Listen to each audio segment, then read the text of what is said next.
የኢትዮጵያ አየር ኃይል የ90 ዓመት ጉዞን እያሰበ የአሁኑን እየገመገመ የወደፊቱን እየተለመ በማክበር ላይ ይገኛል።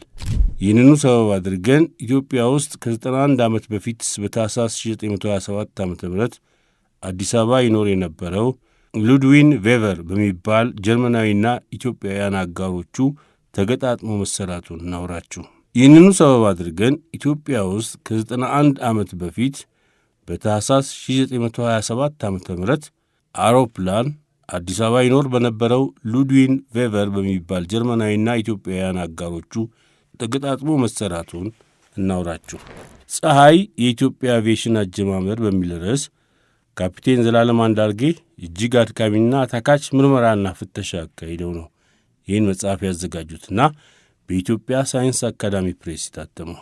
እጅግ ኋላ ቀር በሆነ መሳሪያና በጥቂት ባለሙያዎች በአፍሪካ የመጀመሪያ እንደሆነች የተነገረላት ፀሐይ የተባለች አንድ አውሮፕላን አዲስ አበባ ውስጥ ጃን ሜዳ መሰራቷና አዲስ አበባ በጣሊያኖች ስር ስትወድቅ ወደ ኢጣሊያ ሮም ተወሰደች።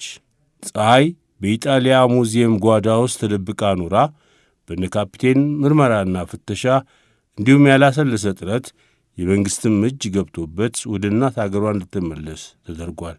ሁሉንም እያመሰገንን ዛሬ የኢትዮጵያ አየር ኃይል 90ኛ ዓመቱን በዓል እያከበረ ባለበት ሰሞን ይህን አሳበን የካፒቴን ዘላለምን የፀሐይ ገድል መጽሐፍ በጨረፍታ እናየዋለን።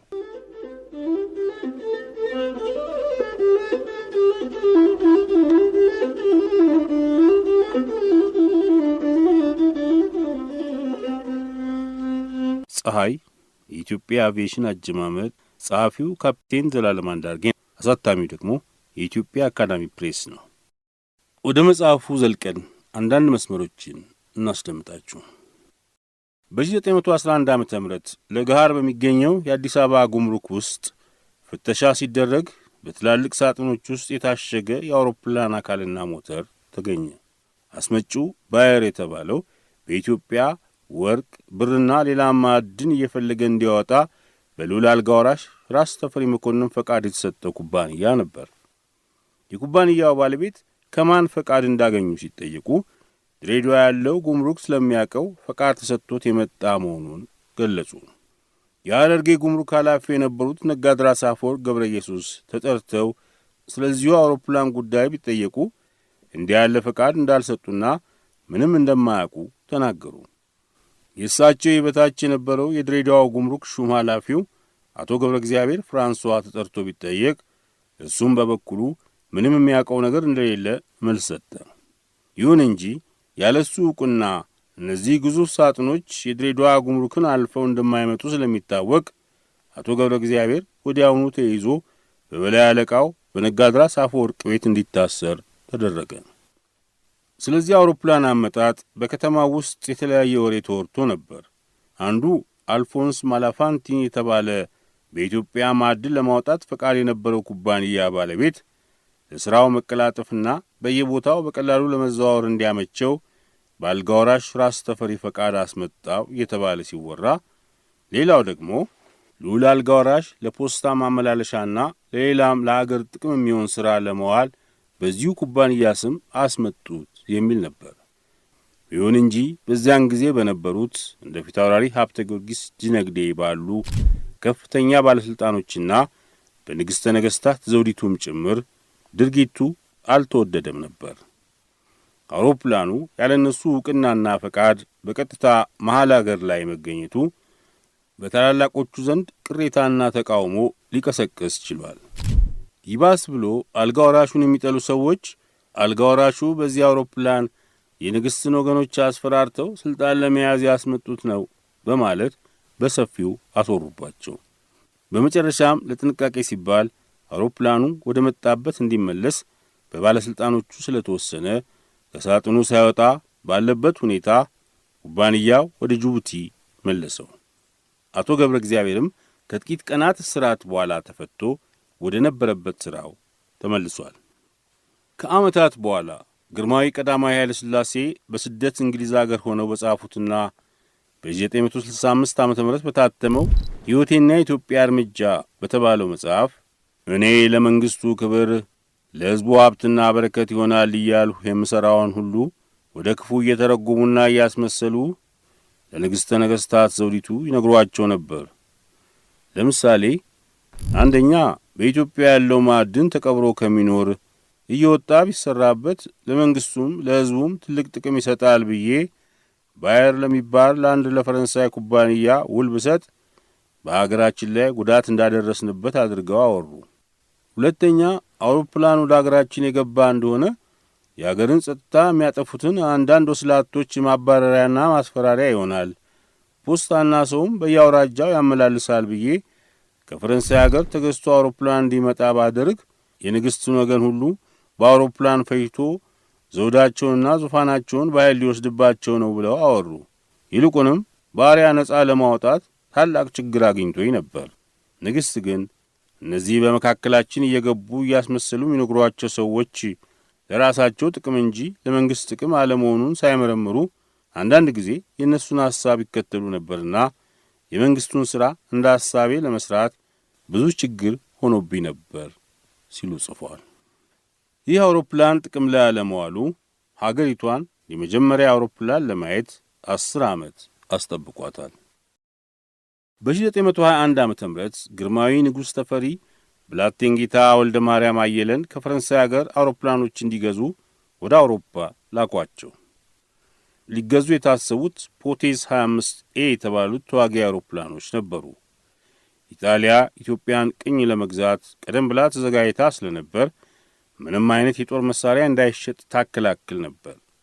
ከዚህ የተነሳ በኢትዮጵያ ዙሪያ ቅኝ ግዛት የነበራቸው እንግሊዝና ፈረንሳይ ኢጣሊያን ላለማስቀየም ሲሉ ግዢውን ከማጽደቅ አዘገዩት። በተመሳሳይ ጊዜም ንጉሥ ተፈሪ በ1921 ዓ.ም ወደ ኢትዮጵያ መጥቶ ከነበረው ሜጀር ሃንስ ስቲፈን ከተባለ ጀርመናዊና ስቲፈንና ሄማን የተባለ ኩባንያ ተወካይ ጋር ስለ አውሮፕላን ግዢ ንግግር ጀምረው ነበር። ንግግሩን በአማካይነት የመራው በአንድ ወገን ኢትዮጵያዊ ዝርያ ያለው ዴቪድ ሃል ነበር። ዴቪድ ሃል ሚያዝያ 30 ቀን 1869 ዓ.ም ጃፋ ፍልስጤም ውስጥ ተወለደ። አባቱ ሞሪስ ሃል የነሐስ ማቅለጥ ሙያ ስለነበራቸው በአጼ ቴዎድሮስ ትእዛዝ ተገደው ጋፋት ላይ የጦር መሳሪያ እንዲሰሩ ከተደረጉት ፈረንጆች መሃል አንዱና ኃላፊ ነበሩ። እናቱ ወይዘሮ ወለተ ኢየሱስ በእናታቸው ወገን ኢትዮጵያዊ ናቸው። ዴቪድ ከአንደኛው የዓለም ጦርነት በኋላ ወደ ኢትዮጵያ መጥቶ በ1915 ዓ.ም አስመጭና ላኪ ድርጅት አቋቁሞ በንግድ ሥራ ተሰማርቶ ነበር። የቅዱስ ጊዮርጊስ ቢራ ፋብሪካ መሥራች ነው። ለንጉሠ ነገሥቱ መንግሥት የዕቃ ግዢ ዳይሬክተር እንዲሁም የውጭ ጉዳይ ሚኒስቴር አማካሪ በመሆን አገልግሏል። በ1928 ዓ.ም የኢጣሊያ ጦርነት ከመጀመሩ በፊት ወደ ጀርመን ተልኮ የጦር መሣሪያ በመግዛት እገዛ አድርጓል። ከነጻነት መመለስ በኋላ የፖስታ ፋብሪካ፣ የጤና ኢንሹራንስ፣ የጎዳና ተዳዳሪዎች ማሰልጠኛና የእርሻ ትምህርት ቤት ታቋቁሟል። አዲስ አበባ ላይ የካቲት 25 ቀን 1963 ዓ.ም ከዚህ ዓለም በሞት ተለይቷል። ከፈረንሳይ አገር የተገዙት ሦስቱ ፖቴዝ አውሮፕላኖች ሰኔ 3 ቀን 1921 ዓ.ም ጅቡቲ ሲደርሱ ከጀርመን የተገዛው ጁንከርስ አውሮፕላን በተመሳሳይ ጊዜ ጅቡቲ ከመርከብ ላይ እየወረደ ነበር። መጀመሪያውንም ቢሆን ኢጣሊያ ከፍተኛ ተቃውሞ ልታነሳ ትችላለች በሚል ፍራቻ የተነሳ የእነዚህ አውሮፕላኖች ጉዳይ በቅኝ ግዛት መስተዳድሩና በውጭ ጉዳይ ሚኒስትሩ ቢሮ በኩል በደግ ዓይን አልታየም ነበር። ከዚህ የተነሳ የጅቡቲ አገረ ገዢ ሸፖን ባይሳክ እና በኢትዮጵያ የፈረንሳይ መንግሥት ባለሙሉ ሥልጣን ሚኒስቴር ቨርቼር ደረፌ አውሮፕላኖቹ ወደ ኢትዮጵያ እንዳይገቡ በጋራ እገዳ አደረጉባቸው። ይሁን እንጂ ከብዙ ጥረትና 2 ወር ከፈጀ ዲፕሎማሲያዊ ድርድር በኋላ ነሐሴ 4 ቀን 1921 ዓ.ም እገዳው ተነስቶ አውሮፕላኖቹ እንዲገቡ ፈቃድ ተገኘ። የአውሮፕላን መምጣት ወሬ እንደተሰማ በከተማው ውስጥ የሰው ሁሉ መነጋገሪያ ሆኖ ቀኑ በጉጉት ይጠበቅ ጀመር። በተጨማሪም አዲስ አበባ ውስጥ ለአውሮፕላኖቹ አቀባበል ለማድረግ ከፍተኛ እንቅስቃሴ ተደረገ። የአቀባበሉን ዝግጅት በተመለከተ ነሐሴ 4 ቀን 1921 ዓ.ም የሚከተለው የማስታወቂያ ፕሮግራም ወጥቶ ነበር። ማስታወቂያ ፕሮግራም። አንደኛ፣ በኢትዮጵያ የአውሮፕላን መምጣት መጀመሪያ ስለሆነ በነሐሴ 10 ቀን አርብ ከጠዋቱ በ3 ሰዓት ትልቅ የደስታ በዓል ይደረጋል። አውሮፕላኑንም ከጅቡቲ ጀምሮ በአየር ላይ እየነዳ የሚያመጣው የፈረንሳዊ ተወላጅ የሆነ ሙሴ ማዬ ነው። እርሱም ከሌሊቱ በ11 ሰዓት ከጅቡቲ ተነስቶ አዲስ አበባ ከጠዋቱ በ3 ሰዓት ይገባል። ሁለተኛ፣ አውሮፕላኑ የሚያርፍበት ከአዲስ አበባ ወደ አዲስ ዓለም በሚያወርደው በትልቁ መንገድ ዳር በመናገሻና በገፈርሳ መካከል ባለው ሜዳ ላይ ነው። ሦስተኛ፣ አውሮፕላኑ በአየር ላይ ያንዣበበ መጥቶ በምድር ላይ ለማረፍ ቀረብ ሲል አንድ ጊዜ በደስታ ይጨበጨባል። ሁለተኛውም በምድር ላይ ባረፈ ጊዜ ይጨበጨባል። ሦስተኛም ነጂው ሙሴ ማዬ ከአውሮፕላኑ ውስጥ ወጥቶ በመሬት ላይ በእግሩ ሲቆም ይጨበጨባል። አራተኛ፣ ከዚህ በኋላ ወደ ነጂው ወደ ሙሴ ማዬ ግርማዊ ንጉሥ የውጭ አገር መኳንንትና የኢትዮጵያንም መኳንንት ወይዛዝሩንም አስከትለው በደህና ስለ መግባቱ ሰላም ብለውት የአየሩንም መኪና አይተው ወደ ቦታቸው ይመለሳሉ። አምስተኛ፣ ከጅቡቲ እስከ አዲስ አበባ በኢትዮጵያ ግዛት መጀመሪያ በአውሮፕላን የበረሩ ሙሴ ማዬና ከእርሱም ጋር አብሮ የነበረ መኪና ሠራተኛው ሙሴ ፒካቤ ስለሆኑ ግርማዊ ንጉሥ በእጃቸው የኢትዮጵያን የክብር ኮከብ ኒሻን እንደ ደረጃቸው ይሸልሟቸዋል። ስድስተኛ፣ በዓለም ላይ እጅግ የታወቀው በፈረንሳይ አገር ያለው የፖቴዝ አውሮፕላን መኪና መጀመሪያ ወደ ኢትዮጵያ ስለ መግባቱና የተመሰገነው ነጂው ሙሴ ማዬ አዲስ አበባ በደህና ስለ መድረሱ የፈረንሳይ መንግሥት ባለሙሉ ሥልጣን ሚኒስቴር ክቡር ሙሴ ደረፌ ዲስኩር ይናገራሉ። ዲስኩሩም ሲጨረስ ስለ ሁለቱ መንግሥቶች ወዳጅነት ማርሲየዝ ይነፋል። ሰባተኛ፣ ከዚህ በኋላ ግርማዊ ንጉሥ ተፈሪ የኢትዮጵያ ከፍታዋንና ዕድሏን እያስረዱ ወደፊትም ወደ ትልቅ የእውቀትና የሥልጣኔ ደረጃ እንድትደርስ ዋና ምኞታቸው መሆኑን እየገለጡ የሙሴ ማዬን ብርታትና ትጋት የፖቴዝንም ቤት እያመሰገኑ የምርቅን ቃል ይናገራሉ። ተናግረውም ሲጨርሱ ይጨበጨብና የኢትዮጵያ ድምፅ ይነፋል። ስምንተኛ፣ የፖስታ ቤት ሠራተኞች ወደ አውሮፕላን ቀርበው ፖስታውን እያወጡ እስከሚቻላቸው ድረስ በፍጥነት ለየባለ ፖስታው ያድላሉ። ነሐሴ 9 ቀን 1921 ዓ.ም አዲስ አበባ።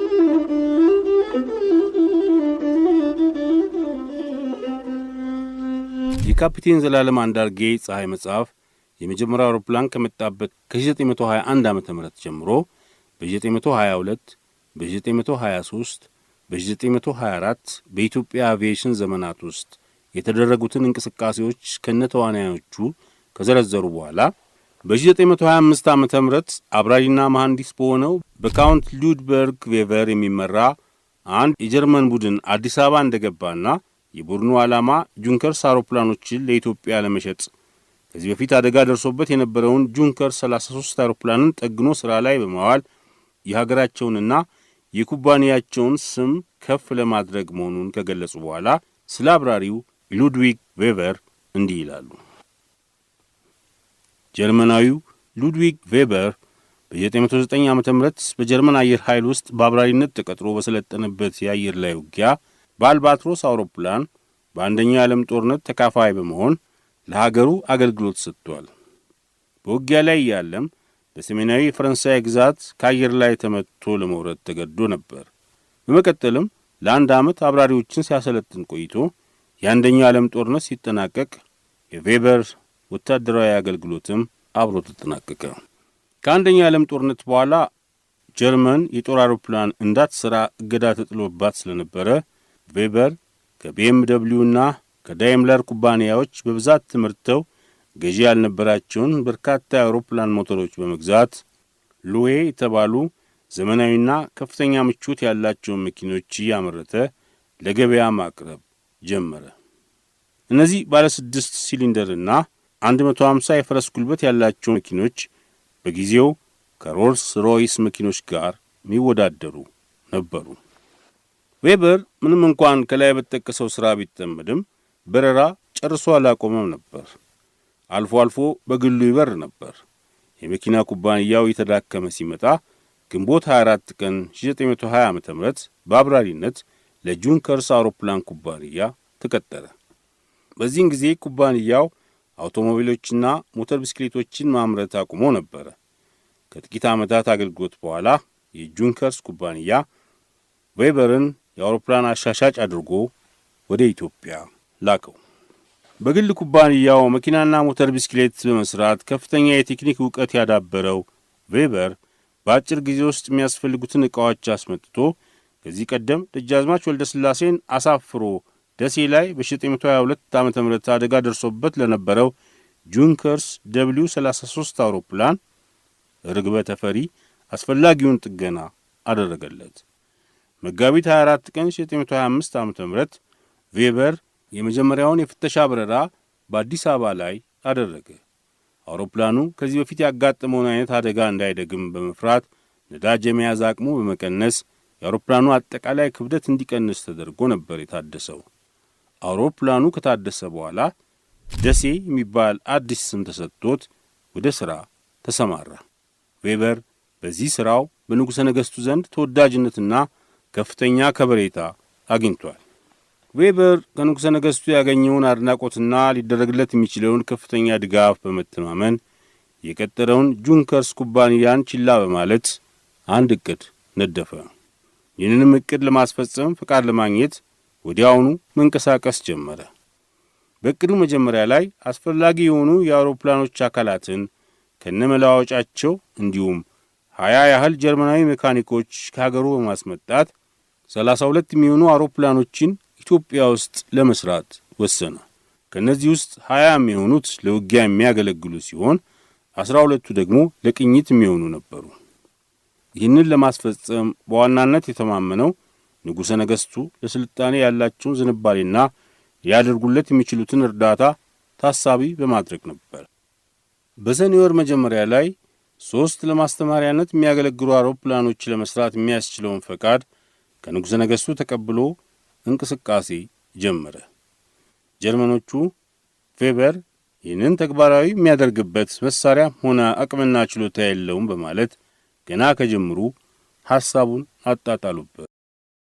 ጃን ሜዳ ለአውሮፕላን መነሻና ማረፊያ ከማገልገሉ በተጨማሪ አልፎ አልፎ የፈረስ ግልቢያ ውድድር ይካሄድበት ነበር። በግልጽ ከሚታየው ከፈረሶቹ ከሕዝብ ጩኸትና ከአቧራው ጀርባ በወራጅ በቋሚና በማገር የባህር ዛፍ እንጨቶች ተዋቅረው ከላይና ዙሪያውን በቆርቆሮ ተሸፍነው ከነበሩት መጋዘኖች አንደኛው ውስጥ በጊዜው እየተሠራ ያለ አንድ ታሪክ ነበር። ይህ ታሪክ ከፈረሶቹ አካል እንደሚነሳው እንፋሎት በቅጽበት በኖ የሚጠፋ ሳይሆን በኢትዮጵያ አቪዬሽን ታሪክ ምንጊዜም ማይረሳና ሁሌም የሚታወስ ሆኗል። ዌበር ከንጉሠ ነገሥቱ ፈቃድ አግኝቶ የዚህ ታሪክ ወጣኝና አስፈጻሚ በመሆን ለመስራት የተነሳው 3 አውሮፕላኖችን ነበር።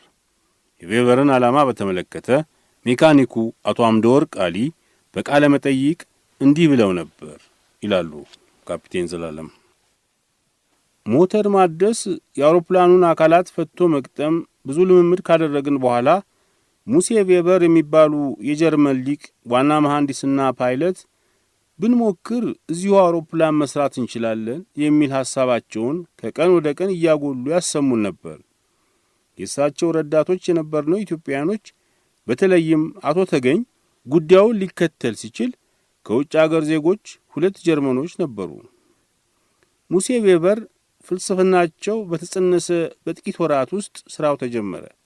የሚያስፈልጋቸውን ዋና ዋና ዕቃዎች ከውጭ አገር አዘዙ። የዕቃዎቹ ዝርዝር 1ኛ የአውሮፕላኗ ሞተር፣ 2ኛ ውልብልቢት፣ 3ኛ የእግር መሽከርከሪያ ላስቲክ፣ 4ኛ ቅርንፉዶች ሪቬት፣ 5ኛ ቀጫጭም ቧንቧዎች። እነዚህ በመልክ በመልካቸው ማዛመድ ለዛሬዎቹ ኢትዮጵያውያን ሊቃውንቶች አነስተኛ ግምት የሚሰጠው ቢሆንም በእኛ ጊዜ ጉድ ተብሎ ይደነቅ ነበር ይላሉ።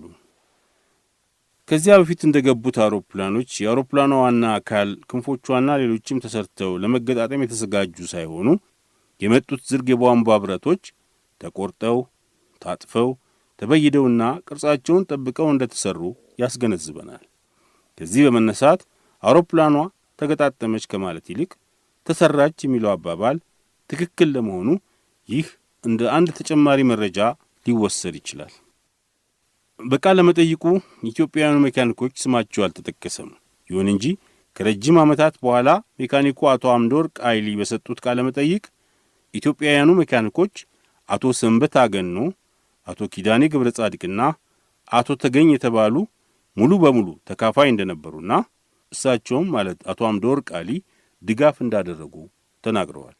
ቬበር ይህቺ ከብረትና ከእንጨት ተዋቅራ በጠንካራ ሸራ መሳይ ጨርቅ እየተለበደች ተፈላጊውን ቅርጽ በመያዝ ላይ የነበረችው አውሮፕላን ስታልቅ በንጉሠ ነገሥቱ ፊት ከፍተኛ ክብርና አድናቆት እንደምታስገኝለት እርግጠኛ ሆኖ ነበር። ንጉሠ ነገሥቱም ለዚህ ዓላማ የሚያስፈልገውን ወጪ ሙሉ በሙሉ ከመሸፈናቸውን በተጨማሪ በአስፈላጊው ነገር ሁሉ ሊረዱት ዝግጁ ነበሩ። ቬበር ይህን ሕልሙን ተግባራዊ ለማድረግ ከፍተኛ ውጣ ውረድ ይጠብቀው ነበር።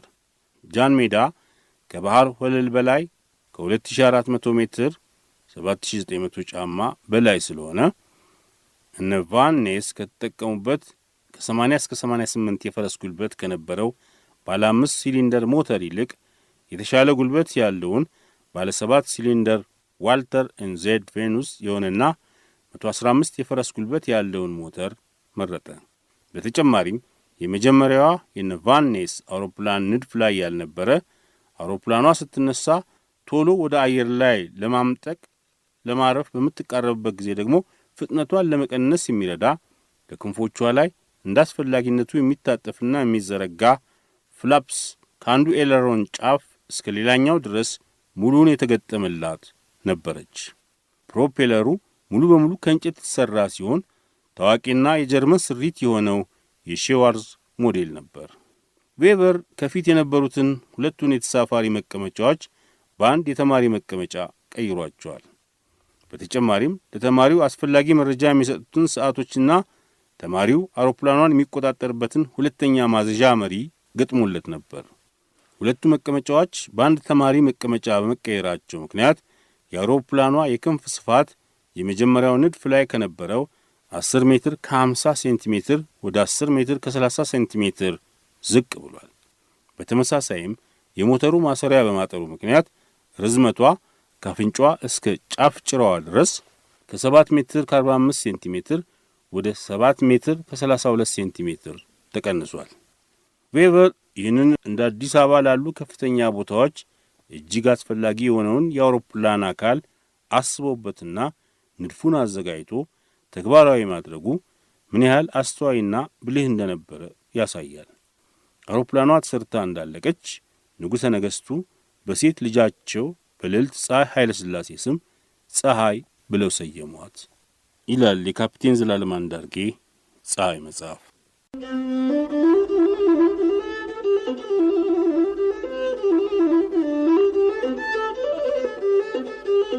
በዚሁ የዛሬውን ዝግጅታችንን እናበቃለን። ሳምንት በቸር እንገናኝ።